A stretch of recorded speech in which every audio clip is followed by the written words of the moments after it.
All right, so Iowa gets upset by Purdue here 24-7, and I am not shocked by this result at all. I said it before that Iowa was not a top 5 team. Just the same thing I said about my team, Alabama. I did not think that we were a top 5 team after that loss to A&M. But I look at the Iowa Hawkeyes, and I looked at their team, and they have a great defense. They have, maybe not as good as Georgia's, but they still have a great defense. They have a great secondary, a good front seven. But an average offense. You have an average offensive line. You don't have the superb tight ends like Iowa used to have back in the day. The receiving core is average to maybe below average. The running game is average. Their passing game is average. There's really nothing special about their offense at all. They pretty much play off of turnovers. If Iowa can't get turnovers, for the most part, Iowa's going to lose the game. They have won solely based off of turnovers. And today kind of proved it. I mean, the fact that Purdue, I don't even think Purdue even had a turnover this game. O'Connell, what was his name? O'Connell? Aiden O'Connell, guys. 375 yards. David Bell chewed them up.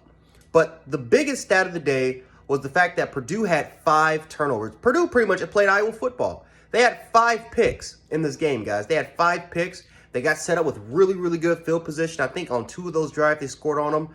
Again, Iowa's defense did the best they could, guys. Iowa's defense did the best they could. They played some great ball. For the most part, they were able to give Iowa their offense some opportunities to get back in the football game. Just really never happened, though. This Iowa offense let them down. This Petrus guy is not a good quarterback. He's not good at all. He's pretty much average. The running game, like I said, is average. The receiving game definitely didn't help as well. But the fact of the matter is, guys, was that Purdue's offense was just more dynamic. David Bell and the rest of that receiving core just made more plays than Iowa did, and that simply was just it.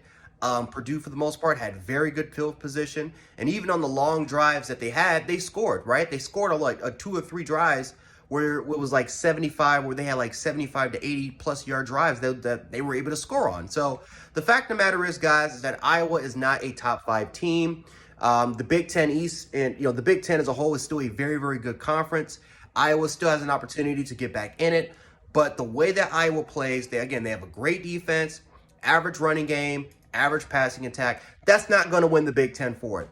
Ohio State, I think, is still my favorite. Ohio State has a dynamic offense. They have the best offense, and it's not even close in the Big Ten. It's not even close. Their defense continues to improve and continue to get better. And we all know if that defense makes strides and if they continue to make improvements, they have the talent. They have the talent to definitely play at elite, to maybe not play elite this year, because I don't think that they are elite on the defensive side of the ball, but it's good enough for this team to win the Big Ten Conference. So Purdue gets the upset. Congratulations to them. I know Iowa fans, you guys are a little struck down for it. Your season's not over, but I think last week pretty much told me everything I needed to know about this football team. They are a very, very good football team, but they are not an elite football team until they can prove me otherwise. And the only way they can do that is to stop relying on their defense to win. The offense has to show up too, man. The offense has to show up, right? You can make an argument that Iowa could be a 2 or 3 loss team if it wasn't for their defense forcing and making those big turnovers. Iowa couldn't make the turnovers today, and they got absolutely obliterated off the football field. So let me know how you guys feel about this game, Iowa fans or Purdue fans or any other college football fans. We can definitely hash it out in the comment section below. But anyway, guys, Jan Sports, aka Jan706, and I will catch you guys in later reactions. Peace.